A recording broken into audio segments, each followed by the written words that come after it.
नमस्कार दोस्तों, आइए एसएससी सीजीएल 2024 में पूछे हुए मैथ्स के क्वेश्चनों को सॉल्व करते हैं। तो हमारा पहला क्वेश्चन है, a stock portfolio consist of 4 stocks. Stock A represent 20% of the portfolio and has a return of 6%। यानी कि पहला जो स्टॉक है 20% है और 6% रिटर्न देता है। ठीक है। Stock B represent 30% of the portfolio and has a return of 8%। दूसरा 8% का रिटर्न देता है। Stock C represent 20% of the portfolio and has a return of 4%। तीसरा 4% का देता है। Stock D represent the remaining 30% of the portfolio and has a negative return of 5%। यहाँ पे हमें क्या मिल रहा है, बाकी तीन में पॉजिटिव रिटर्न मिल रहा है, लेकिन फोर्थ में हमें क्या मिल रहा है, नेगेटिव रिटर्न ऑफ 5% मिल रहा है। तो हमसे पूछा है what is the average return of the portfolio. तो सबसे पहले हम कंसीडर करते हैं कि तो हमारे पोर्टफोलियो की वैल्यू है, लेट कंसीडर करा हमने कि जो हमारी टोटल वैल्यू है कितनी है, ₹100 है। ठीक है। अब ऑप्शन ए जो पहली स्कीम है ए, उसमें हमारा कितना है 20%, यानी कि ₹20 है। ठीक है। रिटर्न कितने का देता है मेरा 6%, यानी कि पॉजिटिव रिटर्न दे रहा है हमारा ₹1.20 का। ठीक है। स्कीम बी, इसमें कितना है हमारा, स्कीम बी में ₹30 है, 30% है तो यानी कि ₹30 हुआ। ये कितने का रिटर्न दे रहा है 8% का, यानी कि +2.40। ठीक है। स्कीम सी में कितना है हमारा 20% है और ये कितने का दे रहा है +4% का, यानी कि 0.80। ठीक है। और जो स्कीम डी है उसमें रिमेनिंग 30% यानी ₹30 का था, ये कितना रिटर्न देता है, ये नेगेटिव रिटर्न देता है हमारा। ठीक है। बाकी तीन पॉजिटिव दे रहे हैं 5% के, यानी कि 1.50 नेगेटिव।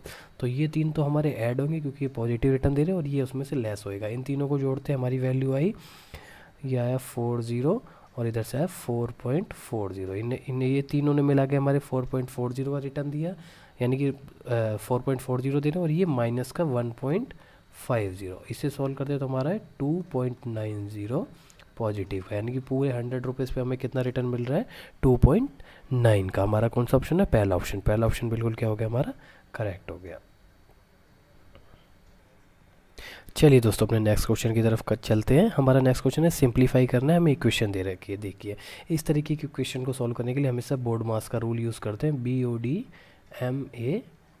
ठीक है। B stand for bracket, O for of, D for division, M for multiplication, A for addition, S for subtraction. इसमें भी B में सबसे पहले हम छोटे ब्रैकेट को खोलते हैं। ठीक है। उसके बाद मिडिल ब्रैकेट को खोलते हैं और सबसे बाद में लार्ज ब्रैकेट को खोलते हैं। ठीक है। ये हमारे स्टेप होते हैं। तो हमारे पास दो स्मॉल ब्रैकेट है। ठीक है। सबसे पहले हम इन्हें सॉल्व करते हैं। तो अगला स्टेप होगा 13 माइनस, ठीक है, बड़ा ब्रैकेट शुरू हो गया, 7 माइनस 7 और 4 को ऐड करेंगे हमारा 11 आ गया। तो ये ब्रैकेट तो हमने खोल लिया। ठीक है। माइनस यहाँ से स्मॉल मिडिल ब्रैकेट आ गया 7। इसको सॉल्व करते हैं, ये हो गया 7 और 7 14 और उसमें से कहे तो माइनस का 10, सॉरी प्लस का 10 आएगा और बाहर नेगेटिव है, उसकी वजह से क्या हो जाएगा माइनस का 10। बड़ा मिडिल ब्रैकेट बंद हो गया और प्लस में 14 और ये बड़ा ब्रैकेट भी क्या हो गया, बंद हो गया। ठीक है। फर्दर आगे सॉल्व करते हैं, इस ब्रैकेट को सॉल्व करते हैं। ठीक है। मिडिल वाले को 13 माइनस बड़ा ब्रैकेट शुरू 7 माइनस 11। ठीक है। 10 में से 7 गए, कितना बचेगा माइनस का 3, लेकिन यहाँ पे माइनस बाहर है तो ये क्या बच जाएगा प्लस का 3। ठीक है। ये हो जाएगा प्लस का 3 प्लस का 14। ठीक है। ये चीज़ आ गई। अब आ गया हमारा 13, ये माइनस का है। ठीक है। ये पॉजिटिव है और ये पॉजिटिव है। ठीक है। 7 और 3 कितने बने हमारे, 7 और 3 10 और प्लस 14 कितने हो गए 24, यानी कि ये हो गया हमारा 24 माइनस में 11 बड़े ब्रैकेट में। ठीक है। ये हमारा 13 और इसे सॉल्व करेंगे 13 पॉजिटिव का आएगा लेकिन बाहर नेगेटिव का निशान है तो ये भी क्या हो जाएगा नेगेटिव। 13 में से 13 गया, हमारा आंसर कितना है 0। यानी कि इस पूरी इक्वेशन को सॉल्व करके कितना हमारा सिंप्लीफाई करके क्या आता है 0, जो कि हमारा थर्ड ऑप्शन है। थर्ड ऑप्शन हमारा बिल्कुल करेक्ट है। चलिए दोस्तों, अपने नेक्स्ट क्वेश्चन पे चलते हैं। हमारा नेक्स्ट क्वेश्चन है, इन ए क्लियरेंस सेल ए सारी whose mark price was ₹10,490 is now sold at ₹9,441, 9,441 रुपये में बेच दी गई। What is the discount percentage on the सारी। ठीक है। तो MP कितना है, उसका मार्क प्राइस कितना है 10,490 रुपये। ठीक है। और बे की कितनी, यानी कि सेलिंग प्राइस कितना है 9,441, यानी कि डिस्काउंट कितने का दिया उन्होंने, डिस्काउंट दिया उन्होंने, ये आ गया 9,401, यानी कि 1,049 का क्या करा डिस्काउंट ऑफर करा। ठीक है। अब डिस्काउंट की हमें क्या निकालनी है, परसेंटेज निकालनी है। सिंपल सी चीज़ है, 1049 का डिस्काउंट है, कितने रुपए पे मिला है हमें? 10,490 पे। 10490 इंटू में 100, ठीक है। इससे ये एक जीरो गई, ये जाएगा पूरा, ठीक है। तो कितना डिस्काउंट आया? 10%। बड़ा सिंपल सा सवाल था। हम देखते हैं यहाँ पे 1049 को 10% मार्क कर सकते थे, ठीक है। तो हमारा फर्स्ट ऑप्शन क्या है? बिल्कुल करेक्ट है। बिल्कुल आसान सवाल था ये। चलिए दोस्तों अपने नेक्स्ट क्वेश्चन पे चलते हैं। हमारा नेक्स्ट क्वेश्चन है, a pipe can fill an overhead tank in 12 hours. यानी कि 12 घंटे में एक पाइप पूरे उसको टैंक को भर सकता है, ठीक है। But due to a leak at the bottom, ठीक है, बॉटम में क्या है? एक लीक है। It is filled in 18 hours, ठीक है, 18 घंटे में भरा।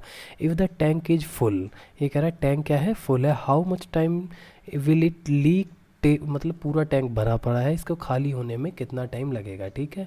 अब ये चीज़ हमें बतानी है, ठीक है। हमें दे रखा है 12 आवर एंड 18 आवर। तो सबसे पहले हम क्या है? टैंक की कैपेसिटी कंसीडर करते हैं। तो हमने और कंसीडर कितनी करेंगे? 12 और 18 का एलसीएम, इन दोनों का एलसीएम लेते हैं तो हमारा 36 आएगा, ठीक है। यानी कि 36 12 के भी टेबल में आता है और 18 के भी टेबल में, ठीक है। तो सबसे पहले हमने क्या करा? कंसीडर करा टैंक की कैपेसिटी। टैंक कितनी कैपेसिटी का कंसीडर करा? 36 यूनिट्स का, ठीक है। अगर 36 यूनिट का टैंक है, ठीक है, इसको डिवाइड करा, ये 12 से भरता है और ये 18 से, ठीक है। अगर 12 से भर रहा है तो ये 1 मिनट में कितनी यूनिट ऐड करता है? 3 यूनिट ऐड करता है। लेकिन 18 मिनट में भरा गया है तो ये 1 मिनट में 2 यूनिट भरी गई हैं, ठीक है। तो यानी कि 3 यूनिट में से 2 यूनिट माइनस करेंगे तो 1 यूनिट, यानी कि लीकेज जो है वो हर मिनट में 1 यूनिट पानी निकाल रही है, ठीक है। तो यानी कि जो थर्ड हमारी जो ये मान लो लीकेज है, ये 1 यूनिट निकाल रही है, ठीक है। तो उसका पूरा 36 यूनिट खाली करने में कितना टाइम लगेगा? 36 यूनिट है, 1 मिनट में 1 यूनिट निकालती है, तो कितना टाइम लगेगा? 36 आवर्स, सॉरी मिनट्स की जगह आवर्स है, ठीक है। तो 36 आवर्स लगेंगे उसे पूरे। अगर पूरा टैंक भरा हुआ है तो लीकेज को खाली करने में कितना टाइम लगेगा? 36 आवर्स। बड़ा आसान सा सवाल था, आसानी से सॉल्व कर सकते हो इसे।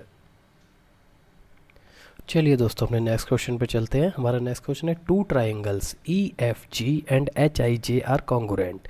If the area of triangle E F G is 124 centimetre then the area of triangle H I J will be. ये तो बहुत आसान क्वेश्चन है, इसमें तो कुछ करना ही नहीं है आपको। इसका आंसर 124 सेंटीमीटर आएगा। एसएससी ऐसे सवाल भी देने लगा। यहाँ आपका बेसिक यूज़ करा जा रहा है मैथ्स का, ठीक है। तो आपको मैथ्स का अगर थोड़ा सा भी बेसिक कॉन्सेप्ट पता है तो इसका आंसर आप सीधा मार कर सकते हैं। देखिए, दो ट्राइंगल जब कॉन्ग्रुएंट होते हैं, कॉन्ग्रुएंट का मतलब क्या है? वो एक दूसरे की हूबहू कॉपी है, यानी कि जो साइड उसकी है दूसरे की भी वही साइड होएगी, जो एंगल उसका है और दूसरे का भी एंगल वही होएगा, ठीक है। यानी कि दो ट्राइंगल जब कॉन्ग्रुएंट होते हैं तो उनकी सारी चीज़ें आपस में क्या होती हैं? इक्वल होती हैं। एंगल से एंगल मिलेगा, साइड से साइड मिलेगी, तो एरिया से एरिया भी मैच करेगा, ठीक है। कॉन्ग्रुएंट ट्राइंगल्स के एरिया हमेशा आपस में क्या होते हैं?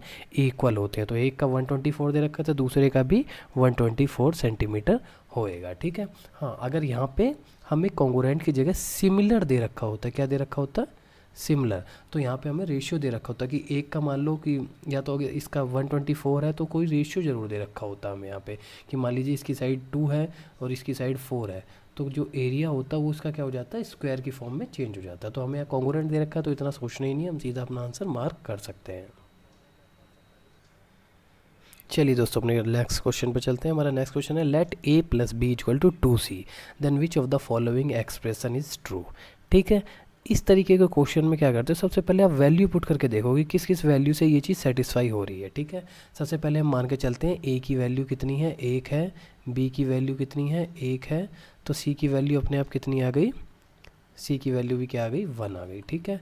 अब इस चीज़ को पुट करके देखेंगे, 1 + 2, 3 इधर से आ गया, 1 + 2, ये भी सब, ये चीज़ सब में सेटिस्फाई हो जाएगी। तो हम ये वैल्यू नहीं रख सकते इस चीज़ में, तो कुछ चेंज करके रखते हैं। लगो चलो दूसरी चेंज करके देखते हैं। हमने ए को क्या कर रखा? 0 रख दिया, ठीक है। अगर ए को 0 रख दिया, ठीक है, तो बी की वैल्यू कितनी है? ए की वैल्यू 0 रख दी और बी की वैल्यू 1 रख दी, ठीक है। अगर ए की वैल्यू 0 है, बी की वैल्यू 1 है, तो सी की वैल्यू कितनी आ गई हमारी यहाँ पे? नहीं सॉरी, हम क्या करते हैं, ए की वैल्यू 0 रखी और बी की वैल्यू सिंप्लीफिकेशन करने के लिए बी की वैल्यू को भी क्या कर देते हैं? 2 मान लेते हैं यहाँ पे। अगर बी की वैल्यू को हमने 2 मान लिया तो सी की वैल्यू अपने आप क्या आ गई? 1 आ गई, ठीक है। अब इस चीज़ से हम देखते हैं अपनी इक्वेशन सॉल्व करके, ठीक है। पहले में रखते हैं, पहले ऑप्शन में ए और ए का मल्टीप्लिकेशन हमने से 0 माना तो इस ये साइड बिल्कुल 0 हो गई, लेकिन यहाँ पे बी सी है, ये कुछ ना कुछ पॉजिटिव या नेगेटिव में आएगा, ये आंसर हमारा नहीं हो सकता। दूसरा ऑप्शन देखते हैं, ए स्क्वायर, ठीक है, ए स्क्वायर 0 है, ये आया यहाँ से 2bc, यानी कि 2bc, ये आ गया यहाँ से -4, और यहाँ से ये वाला पार्ट 0 हो जाएगा, ये आएगा 4, ये आपस में इक्वल नहीं हो सकते, ठीक है, -4 और 4 नहीं है, ठीक है। थर्ड ऑप्शन देखते हैं, ए स्क्वायर, ये 0 हो गया, ये 0 हो गया, ठीक है। 2bc यहाँ से 4 आया और यहाँ से 20 का स्क्वायर भी 4 आया, ये इक्वल आ रहा है, थर्ड ऑप्शन करेक्ट होगा। फिर भी फोर्थ चेक कर लेते हैं एक बार, ठीक है। ये पार्ट 0, ये पार्ट 0, जब इधर का 0 हो गया और इधर का 0 नहीं हो सकता, इन दोनों की वैल्यू हमने मानी है, तो थर्ड ऑप्शन हमारा बिल्कुल क्या है, करेक्ट है। हमने क्या वैल्यू रखी, ए की 0 रखी, बी की 2 रखी और सी की 1, तो हमारा थर्ड ऑप्शन बिल्कुल कंडीशन सेटिस्फाई हो रही है, थर्ड ऑप्शन हमारा बिल्कुल सही है, ठीक है। धन्यवाद दोस्तों, इसी तरीके की वीडियो देखने के लिए हमारे चैनल को लाइक करें और सब्सक्राइब करें, बने रहें हमारे साथ।